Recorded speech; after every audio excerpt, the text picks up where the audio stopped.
Hey, Keith. Hey, good to see you again. Good to see you. So we're talking diagnoses and labels and the sort of evolution of that and what some of the downsides of it, maybe some of the positives. We're kind of playing in that game today.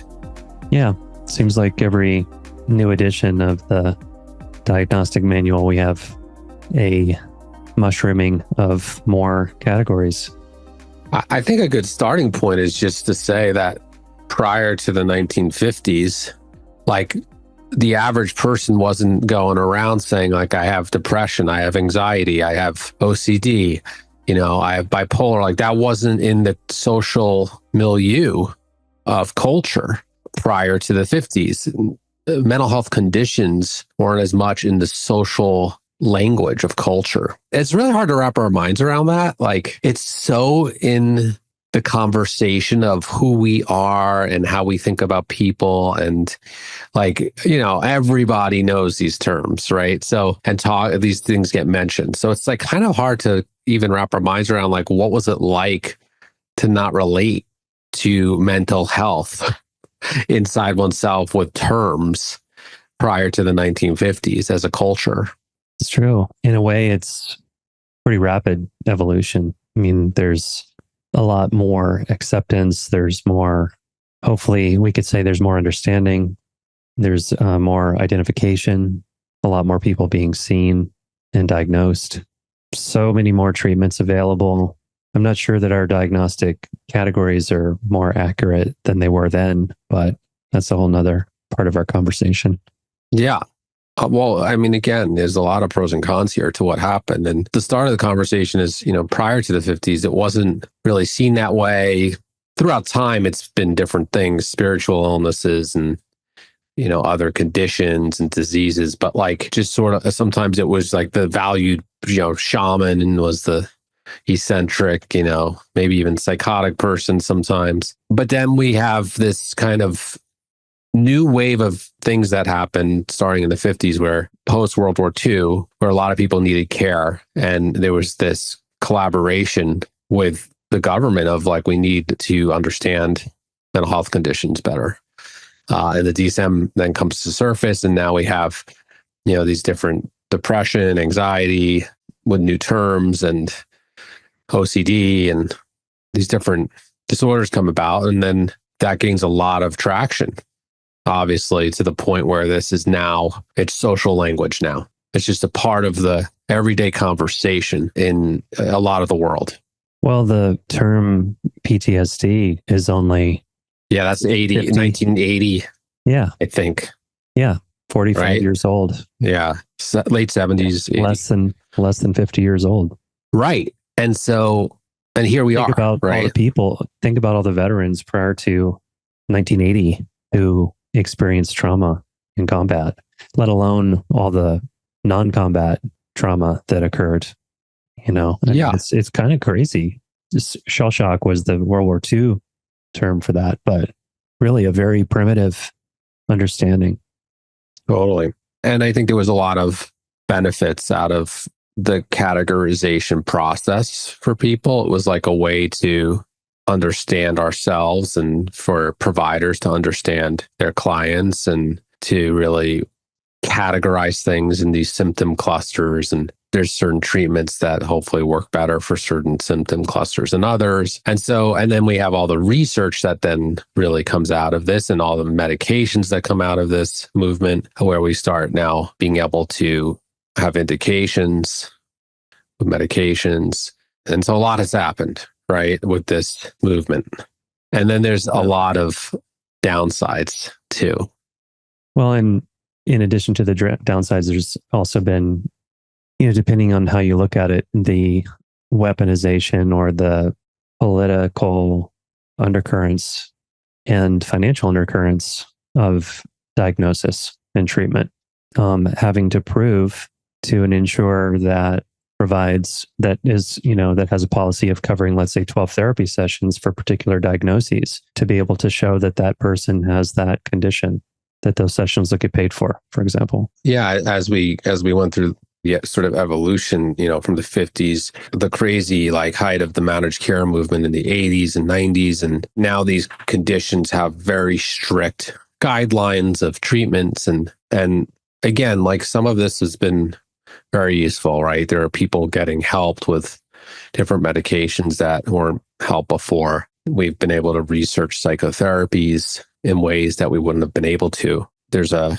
understanding that's really come from this. And the big end is we've really gotten reductionistic in our understanding of humans. To a lot of people are looking at symptoms and not below them. So a lot of people are looking at the disorder and the symptoms as the issue and not looking what's causing them, right? And so that's one of the biggest downsides of what came out of this last 80 years, 60 years. There was a big transition over the course of the editions of the Diagnostic and Statistical Manual, the DSM, from richly descriptive paragraphs, understanding considerations of psychodynamic theory and the origins of symptoms in childhood and so on, to what you're describing, which really came around the DSM-3 and DSM-4 symptom list, phenomenological diagnosis, right?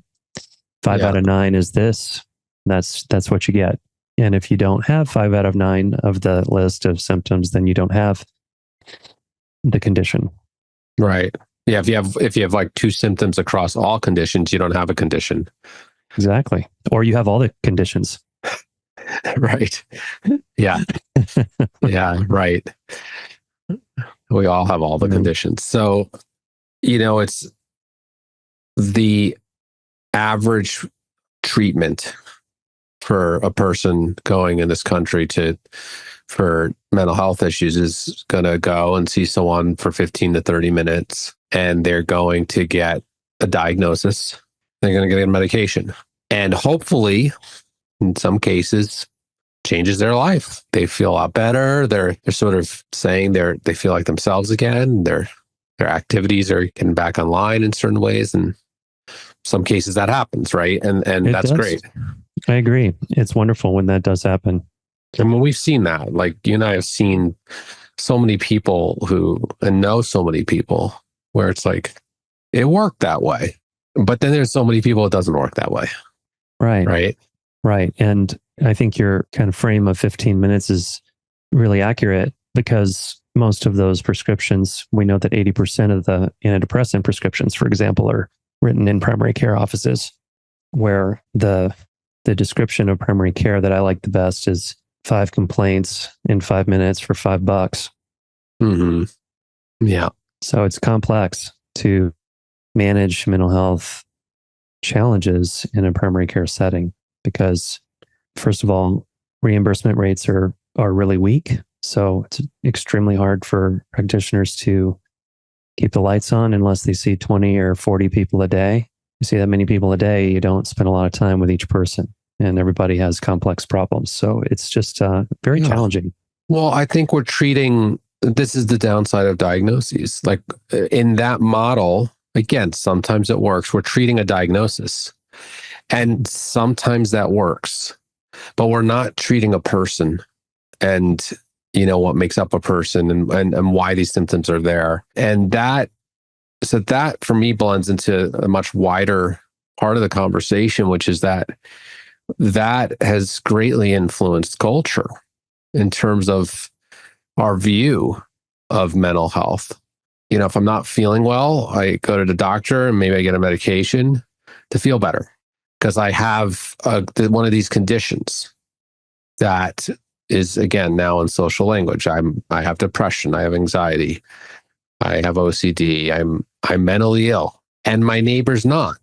Even though if you look between the lines, likely your neighbor is also, if you're using this framework.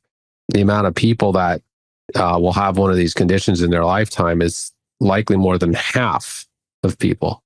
So the system, again, it's helped a lot of people, but it's also created a big problem right now. We've created a big problem with this system, which is we're thinking that this approach of, let me go get rid of my symptoms, is going to solve my problems. And I'm no longer going to have this mental illness condition. Right. Right. Exactly. And the inattention or inability to either have the time or the education in the clinic to look for root causes of those symptoms is a huge issue that, we're trying to address with the Institute and teaching people how to uncover and treat root causes of symptoms. Unfortunately, outside of PTSD, which includes a criteria of having experienced a traumatic event, we don't have root causes in our diagnostic manual at all, anywhere. Yeah, it's definitely not the purpose anymore of the DSM is about causation. It's just about understanding symptoms. And I think that the implications, so on a sort of societal level, we have the implication of like people are like, it's just sort of the understanding of like, if I have, again, we're talking culture, larger generalization, there's differences everywhere, but it's sort of like we go to a doctor, we get a pill, right? That's going to take care of our problem. But what this has done is it's really influenced the way we see each other of like, do you have a mental illness or don't you have a mental illness? And so now there's this a big movement, I would say, mostly in the last decade of destigmatizing mental illness, right? Which was useful. People can talk more about it and things like that. But there's sort of another round that needs to happen of getting beyond the concept of mental illness and really understanding, we have to understand suffering more as a culture. And we're still seeing people as labels, which is a problem. Right. And we're also not in the conversation about, first of all, how do you resolve your condition? And I'm not painting a rosy picture saying that everyone can resolve every problem. No, that's not the point. But the point is that many, many, many people who have conditions that are resolvable are not getting the education, the support, the framework to resolve their condition. And so, how I was trained as a psychiatrist is like, well, you better tell those people with depression or bipolar or schizophrenia, these more serious, more severe conditions, to stay on their medications for the rest of their life. That's what I was taught to tell people. And I know so many people who have gotten to the other side of that through hard work, who are no longer on medications and don't need them and are doing fine. So I think it's a travesty that we're still in the conversation that you get put on your medications, your symptoms go away, and you just stay on your medications. And that's the whole story. And it's great to have control over your symptoms, experience less suffering. But as you said, if the question about the meaning of suffering and how we relate to suffering doesn't get asked, then we're stalled out in our human development. Yeah, and it's interesting, history is interesting because we more started in the place of the why and the how. Like we started, in psychoanalytic theory, and there was more of a depth therapy, psychotherapy tradition in understanding our mental suffering and from more of the earlier part of medicine. And then we got more reductionistic over time. Not that I'm saying those systems had all the answers. They didn't. That was also monofocused in many ways, right? But now we sort of, it was like we didn't transcend and include the understanding of mind. And that's why we obviously focus a lot on, integrative frameworks to understand suffering. And I think that there's a big disservice happening here in terms of society, because we're not in a sort of a cultural agreement or communal agreement that we all struggle, and it takes work to keep tuning like a violin, to keep tuning the instrument so that we can be in optimal conditions. And some people are short of string for the rest of their life, and that's hard. There are conditions that are just really hard to deal with in mental health conditions and other conditions. But the general sense is like, we're not in a shared reality. Like, hey, it takes work to fine tune this thing. It gets out of tune all the time. And the more out of tune it gets and the more injuries it gets, there's a lot of understanding and work to do. And just a pill isn't usually going to really, it's not going to optimize that instrument for sure. Maybe it'll sound okay for a little while. Life is full of many different kinds of challenges. And, the promise that pharmacology could eliminate our suffering is a false promise. We don't know of any panacea that will do that. We have very blunt instruments that can dull the pain, but they tend to dull across the board all the experiences. And there's plenty of published studies to refer back to about that, where people feel more dull. Their partners feel more, it's more difficult to feel your partner often. Yeah. So, and that might be a needed relief for some period of time. Obviously, suffering can get pretty bad, but it's true. It's very common for people to complain of dullness, or sometimes the opposite. Sometimes see people a little more disinhibited on certain types of meds. So it's across the board there, and it's still primitive. I think that's the best word. Like, maybe one day this conversation it would be like, no, there is a pill. And the pill like actually reorganizes your brain, and like you're really in optimal conditions. I don't know. That's probably one day down the road, right? I mean, we're going to get scientific on this thing called the human experience.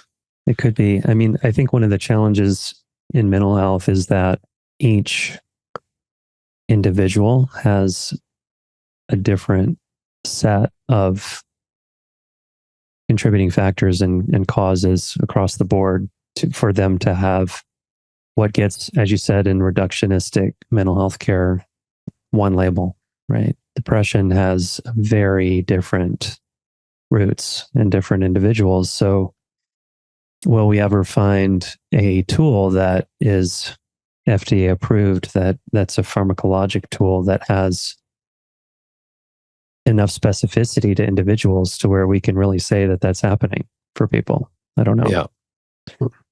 Yeah, not right now. Probably not our lifetime, but who knows?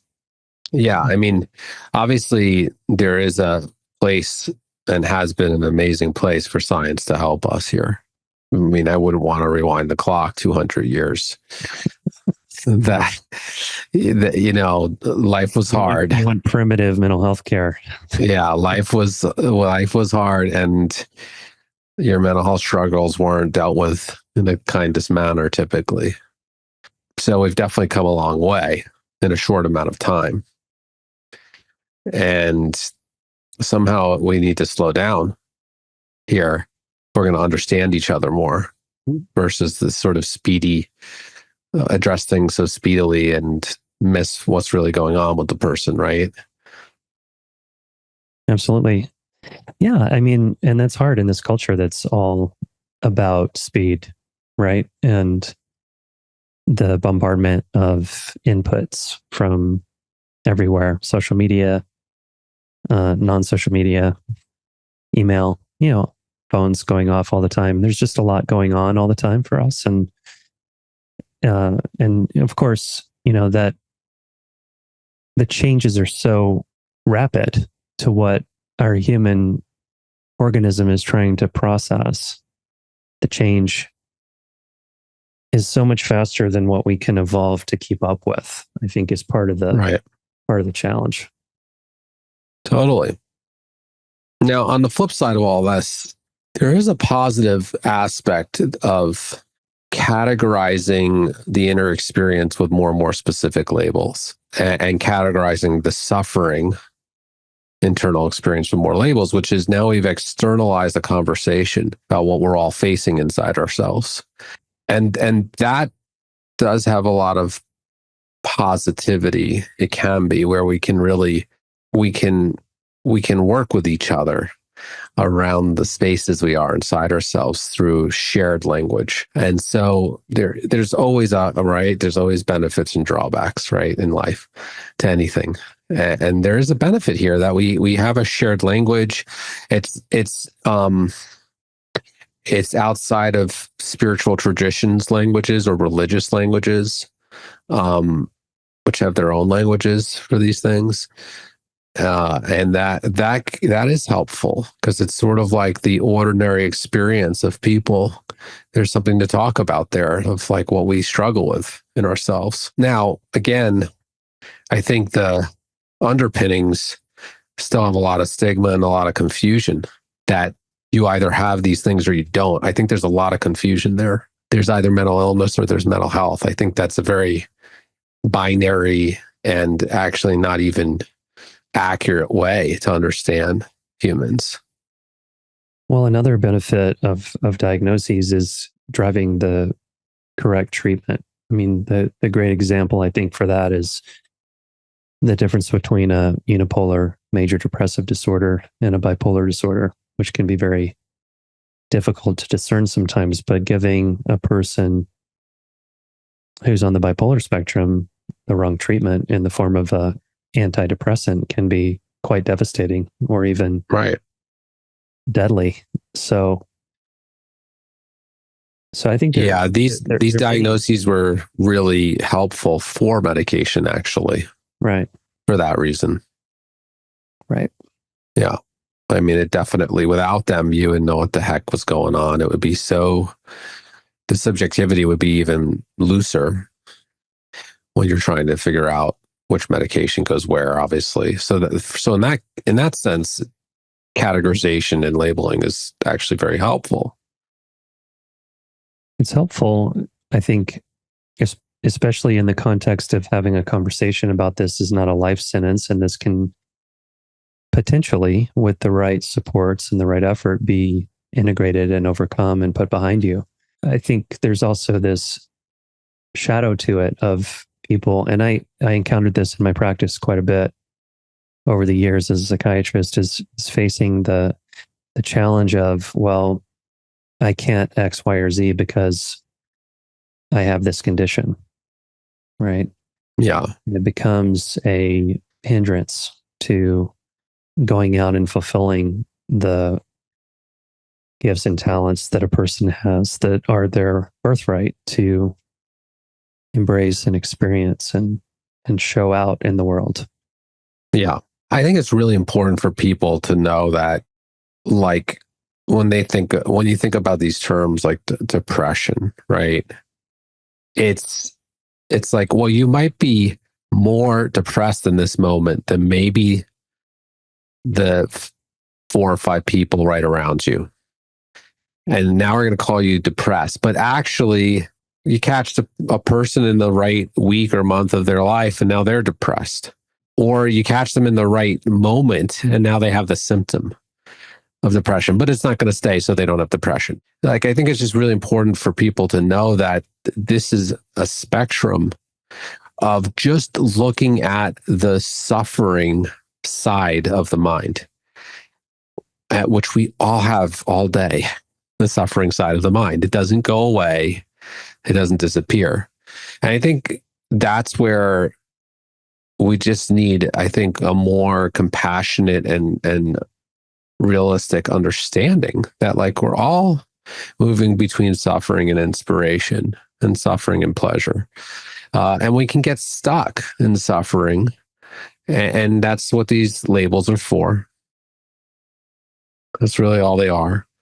We're hanging out in the pool of suffering a little longer than need be, right? And now we have these labels. But okay, now you're back in the normal spectrum of like moving between suffering and inspiration, and like, well, you still have these qualities in you. I think it's a real important for people to not feel so alone when they think they're like mentally ill and broken. Mm-hmm. They're just a little more stuck than the next person that isn't as stuck in that moment or that period of their life. Yeah, I agree. I think the statistics on how common mental health challenges are can really help in that regard as well. There tends to be a sense that I must be the only broken person, or I must, my problems must be the worst that, my therapist or my doctor's ever seen, or that kind of questioning about, is there hope? Is there a way out of this? I mean, Gabor's recent book, The Myth of Normal, like the title says it all. And then, the whole term abnormal psychology or abnormal psychiatry, it's like, it's not that abnormal anymore. Right. I don't know if it ever was. Like, normal is you definitely suffer mentally and you definitely get inspired, but hopefully it doesn't have a drastic impact on your life. It feels to me like what we're talking about is a distinctly American culture phenomenon. Like when I meet people, I remember as a child, I knew a very small group of people who there was a English professor across the street where I lived and I moved from there when I was 6. So I remember that when someone asked him, he was British, "How are you doing today?" He didn't answer the way everyone else did that I knew. Everyone else would say, "Oh, I'm fine. I'm good. I'm fine." It's an American thing. He would say, "Well, you know what? My lower back is hurting me today. And yesterday I had this experience and that experience." And it was like he was, in my estimation today, when looking back on that, like he was willing to acknowledge and name and, discuss as a matter of fact, I have some things going on that don't feel great to me. Right. You asked me how I'm doing, I'm going to give you an answer. Yeah. Totally. Yeah, I would say it's definitely American culture is definitely stronger here.